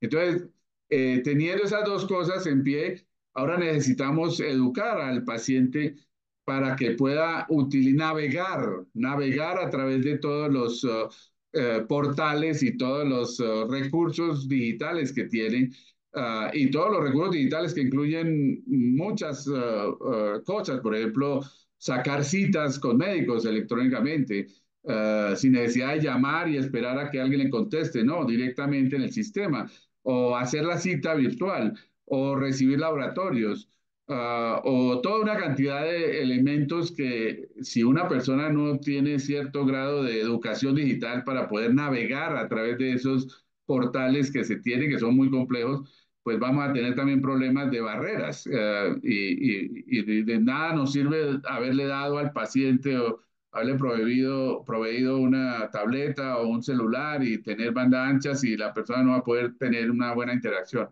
Entonces, es muy importante todos esos programas y dentro de las organizaciones como donde yo trabajo, tenemos programas de alfabetización digital para nuestros afiliados y nuestros pacientes. Doctor Guardia, última pregunta. ¿Cómo ve la salud digital en Colombia en los siguientes años? ¿A qué vamos a llegar? ¿Cómo ve que vamos para allá? ¿A qué Claro, vamos a llegar? ¿a dónde vamos? Pues lo importante es saber cuál es el objetivo fundamental que tenemos con la salud digital. Para mí lo primero es ¿qué es lo que se busca con la salud digital realmente? Y al final lo que buscamos es que esa salud digital o esa tecnología digital que estamos incorporando en todos los procesos del paciente y de la parte clínica, la parte administrativa, pues nos provean servicios en forma efectiva, en forma eficiente, en forma equitativa y en forma segura. Entonces, al final, yo lo que veo, por ejemplo, en países como Colombia, es que en realidad la nación, el país está viajando por este proceso de transición y transformación digital. Y yo creo que vamos a llegar a un punto donde pues va a continuarse avanzando. Y lo interesante es que cada vez estamos viendo más rápidamente el desarrollo de sistemas de inteligencia artificial y herramientas en el sector salud que están empujando muy rápidamente todos los actores del ecosistema, al médico, al paciente, a los familiares, a todo el mundo, a utilizar estas tecnologías digitales. En Colombia, por ejemplo, hay una red muy importante de desarrolladores e implementadores de aplicaciones de inteligencia artificial y de tecnologías digitales en salud. Se llama Health Tech Colombia, que agrupa a toda una cantidad de emprendedores y de desarrolladores de tecnología muy valioso. Ya estamos creando laboratorios de inteligencia artificial en salud en diferentes centros académicos. Ya hay varios prestadores y aseguradoras que cuentan con, dentro de la organización, un centro de inteligencia artificial con personal y con recursos asignados para avanzar en este proceso. Vamos a tener herramientas digitales mucho más maduras y más precisas. De aquí a 5 años vamos a tener herramientas que van a ser de valor clínico y que van a poder diagnosticar en la casa una cantidad de condiciones y de enfermedades y situaciones médicas y poder tomar acciones o colaborar o ayudarle al paciente a tomar acciones. Vamos a tener más consumidores y pacientes empoderados y utilizando herramientas digitales para el cuidado de su salud. Cada vez más vamos a ver los nuevos celulares y los nuevos relojes digitales con capacidades increíbles para monitorear la salud de un paciente. Y vamos a ver yo creo que eso va a ser uno de los grandes desarrollos, un incremento exponencial en el uso de la telesalud, de la telemedicina, del telemonitoreo, donde vamos a poder realmente estar mucho más cerca del paciente en forma continua y monitoreando su evaluación dependiendo de sus enfermedades. Y los prestadores, las aseguradoras de salud pública y otros sectores van a continuar incorporando y utilizando herramientas cada vez más avanzadas y más maduras para detectar tempranamente enfermedades, diagnósticos, hacer mejores tratamientos más precisos, manejar todos los aspectos administrativos, eliminar el papel. Para mí, la meta de aquí a 5 años es que en Colombia se elimine el papel. Puede ser una meta un poco utópica, pero yo creo que tenemos que llegar allá. En Estados Unidos, o sea, el papel se limita a muy pocas cosas en el proceso administrativo y el proceso clínico. Entonces yo creo que eso es una de las grandes expectativas que tenemos de aquí a 5 años, poder hacer realmente una transformación digital en salud en la que se eliminan todos estos elementos, los procesos administrativos, los procesos clínicos, se modifican, se actualizan e incorporan estas tecnologías digitales, eliminando todas estas otras barreras de papel y de otros métodos anticuados, digámoslo así, de uso de tecnologías. Doctor Walter, muchas gracias por estas perspectivas. Por supuesto, habrán retos de sostenibilidad. Deberemos pensar Claro. también cómo hacer un escenario y unas tecnologías más amables con las personas, con el medio ambiente, con un sistema que nos permita resolver esas problemáticas en salud. Y entonces en eso me voy a dirigir en este momento al doctor Hernán. Muchas gracias, doctor Walter, al doctor Hernán. Y digamos que hablamos un poco de esa infraestructura, usted nos mostraba un esquema como de cómo está presentado, cómo se piensa que va a ser la gestión de los datos. Y entonces, digamos, me nacen muchas inquietudes. Una de ellas, pues, tiene que ver específicamente con los temas de infraestructura. Digamos que muchos acá preguntaban y el profe Felipe también mencionaba esos escenarios y es cómo vamos a lidiar y cuál es la forma como se puede lidiar con esos problemas de infraestructura. Colombia tiene un escenario muy diverso en temas de capacidades digitales.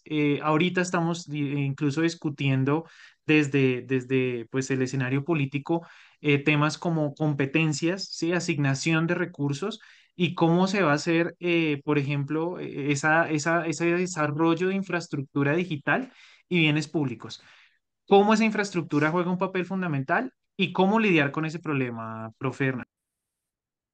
Gracias, profe. Sí, señor. Ese es uno de los retos más grandes.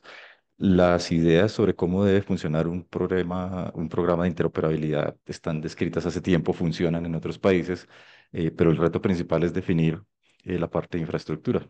Eh, lo que le puedo contar es que es un proyecto por fases. Por supuesto, al tratar de cubrir un área tan grande y una diversidad geográfica tan marcada como la que tenemos en Colombia, eh, el esfuerzo se centraliza mm, no desde el pequeño prestador, eh, desde el médico, digamos que tiene una consulta particular y ahora lo vamos a obligar de primeras a que compre un sistema de historia clínica y se conecte al sistema, sino al contrario. Se arranca de los sitios más grandes. De hecho, ya hay 5 regiones grandes en Colombia o 5 nodos territoriales grandes con los que ya se han hecho pruebas y que abarcan la mayor parte de la población para ir viendo cómo se van resolviendo estas dificultades de orden tecnológico en el sentido de infraestructura, banda ancha, etcétera, que en sí en las grandes ciudades no son un gran problema, pero de ese ejercicio se identifican esos inconvenientes que se pueden ir después encontrando también, por supuesto, en la medida en que el proyecto va avanzando en fases, digamos, intermedias hacia escenarios más alejados donde todos sabemos que, por ejemplo, la conectividad no es tan buena. También hay que mencionar que de todas formas sí ha habido una mejoría en este sentido en la conectividad, en la capacidad de conectividad a nivel país. Yo le puedo decir que hace unos cuantos años, cuando hice mi año rural por allá en San Andrés Islas, era muy difícil conectarse a internet, era intermitente, etcétera. Eso ha mejorado suficiente. Nos ha permitido hacer algunos ejercicios y seguramente la capacidad de conectividad es una realidad. Lo que pasa es que todavía es costosa en algunos sectores. Eh, lo otro que realmente determina el proyecto de interoperabilidad es que en sí el ajuste sobre el sistema de historia clínica que tiene una institución, digamos, no es tan complejo, ¿sí? Realmente lo que yo necesito es que, o lo que necesita el proyecto es que eh, los sistemas de historia clínica garanticen que se recopilan los datos necesarios que van a ser obligatorios por norma eh, y el sistema, este software que tienen, genera un archivo, hagan de cuenta como cuando uno paga un recibo por internet y descarga un PDF. Básicamente es algo similar en el que se recopila una información y se descarga automáticamente un archivo que debe ir, como les comentaba, a un nodo o a una especie de servidor, por así decirlo, que recopila esa información. Eh, el reto realmente, paralelo a la infraestructura, es el cambio de cultura en cuanto a que nos acostumbremos, y lo mencionaba el doctor Suárez y el profe Felipe, que tuvo ya que salir a un compromiso, el cambio de cultura en cuanto a desde el punto de vista asistencial, cómo ahora entiendo que puedo usar esta información, ¿sí? Y el cambio de cultura, por supuesto, desde la ciudadanía, desde el paciente, desde nosotros como usuarios, de que ahora tengo acceso a esa información y cómo gestionarla. Entonces, ese cambio cultural es el que representa a veces la principal barrera, ¿sí? Eh, para cualquier sistema que esté funcionando sobre papel pasar a un sistema digital va a ser o va a generar menores costos. Eso es claro, no solo por el mismo hecho de que ya no hay que pagar la impresión, sino por el flujo de información que es más rápido. Entonces, digamos que desde ahí no habría una barrera en ese sentido, pero es el cambio cultural. La implementación de una nueva tecnología siempre presupone una barrera de el cómo yo hacía las cosas y ahora cómo las tengo que hacer. Pero en general la experiencia en otros países y en general cuando se implementa cualquier sistema de información es que con el tiempo se vuelve indispensable. Y si no, recuerden ustedes que hace 10 15 años cualquier servicio público que llegara a cualquier recibo tocaba ir a pagarlo personalmente a un banco. Ahora se pueden hasta pagar solos, uno con algunos conocimientos básicos de cómo gestionar un pago automático, eh, se descarga de uno de esa responsabilidad y ya uno no se va a devolver a tener que ir a hacer personalmente un pago. Entonces, en la medida en que los sistemas se van, digamos, como metiendo en la cultura diaria, en el uso diario de las personas, se va adquiriendo la costumbre. Y si bien, por supuesto, es un reto, sobre todo para las personas mayores, como lo mencionaban muchas personas en el chat, eh, de todas formas, de eso, para esas personas depende el acompañamiento, pero pues es que estas políticas están pensadas a largo plazo. Y quienes hoy aún no son o no somos adultos mayores, pero que ya estamos muy familiarizados con Internet, con algunos de estos aditamentos. Seguramente de aquí a 10, 15 años que se van a seguir usando tecnologías que cada vez son más sencillas, no va a ser difícil hacer uso de este tipo de intermediación electrónica para obtener información. Básicamente eso es lo que quería como contarles desde el punto de vista de barreras que hay que digamos, pensar. eh, no todas están visibles en este momento, pero, insisto, no es un proyecto que solamente queremos hacer en Colombia. Esto ya funciona en muchos otros países y los beneficios están pues a la orden de la mano. Uno puede leer cómo se facilita y como lo mencionaba el profesor, es pedir un examen para el médico. El paciente solo tiene que ir y que se lo tomen, el reporte está automáticamente en unas horas y bueno, con eso se puede definir rápidamente. No sé si, profe Wanderley, alguna otra pregunta que de pronto desde su punto de vista o desde las personas que nos acompañan todavía queramos poner aquí al corriente.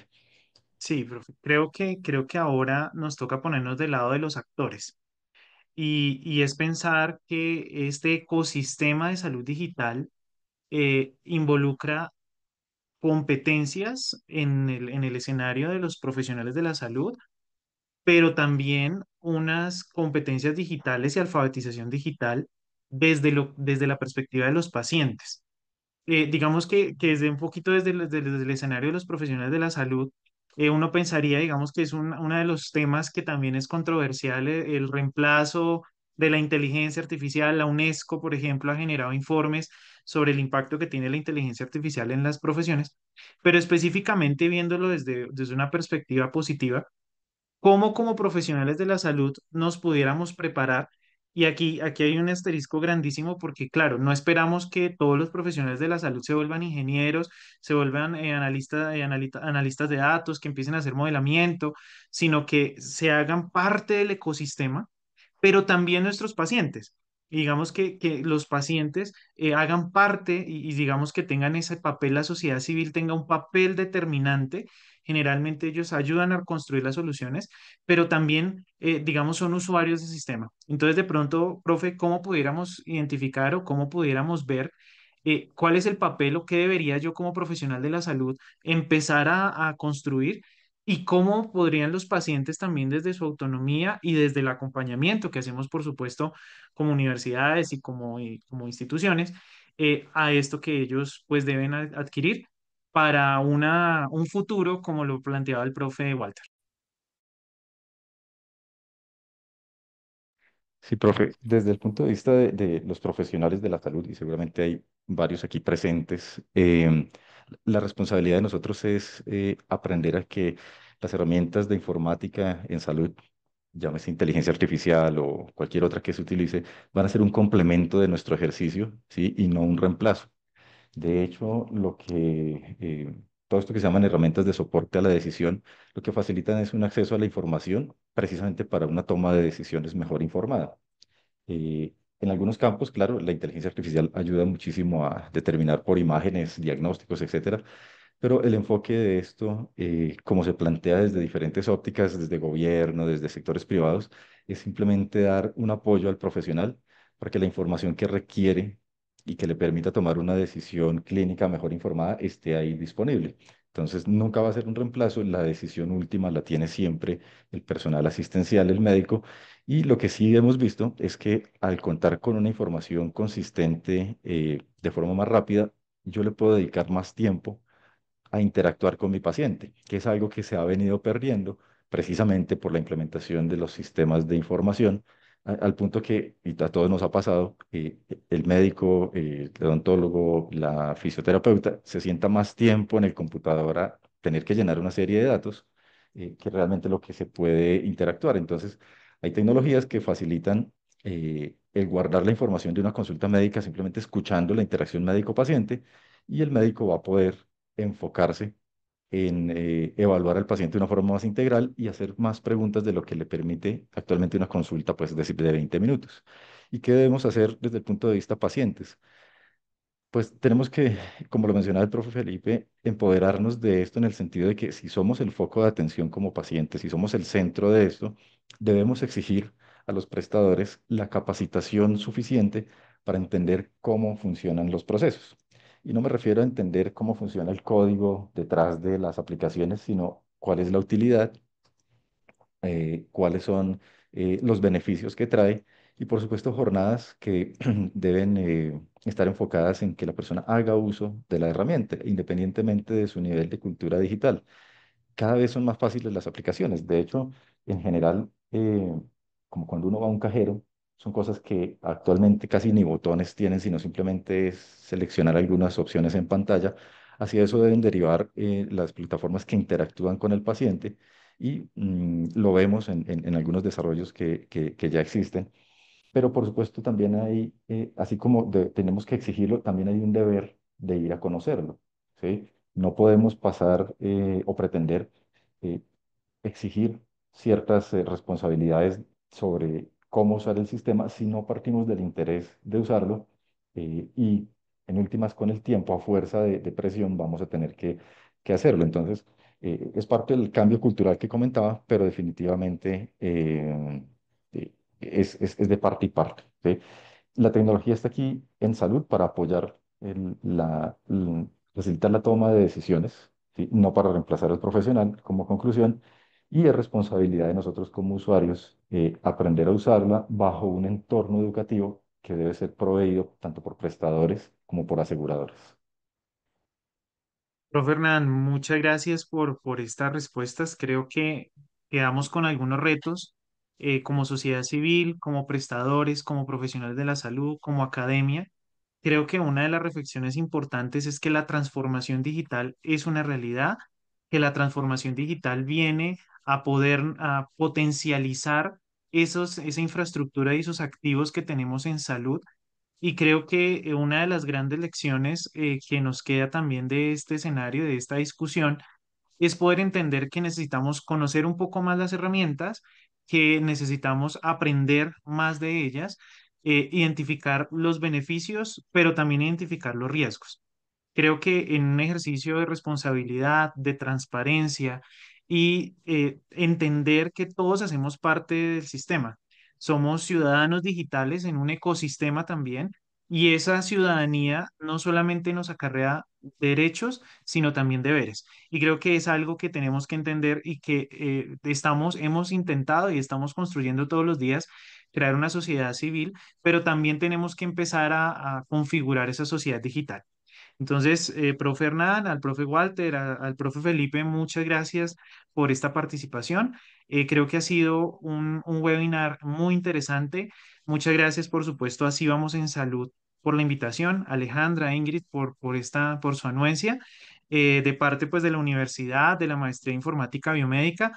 Estamos, pues, abiertos a todo lo que ustedes requieran. Estamos para apoyarles, contarles una cuña pequeña a propósito de infraestructura. La universidad tiene un laboratorio de inteligencia artificial en salud, el Lab AX, que está precisamente al servicio y para que podamos gestionar estos proyectos y podamos apoyar a esta ciudadanía digital y por supuesto al ecosistema en salud. Entonces, muchas gracias, profe Hernán y Alejandra. Muchas gracias, doctor Wanderley, profesor Hernán, y por supuesto a todos los invitados de hoy y a todas las personas que siguen conectados con nosotros en este espacio. Por acá estoy viendo en el chat que muchas gracias, que cuando el próximo es dentro de 8 días, pero más adelante les vamos a contar de qué es. Entonces, muchas gracias por esta información tan clara, pero a la vez tan clave y cómo lo tradujeron para nosotros como usuarios del sistema, que podemos entender mucho más cómo está la salud digital en Colombia. Muchas gracias. Como les cuento siempre, les recuerdo que este espacio quedó grabado y lo podrán volver a reproducir en el canal de YouTube de Así Vamos en Salud. Muchas gracias por este espacio y que tengan una excelente noche. Alejandra, y gracias a todos. Feliz noche. Profe Wanderley, hasta luego.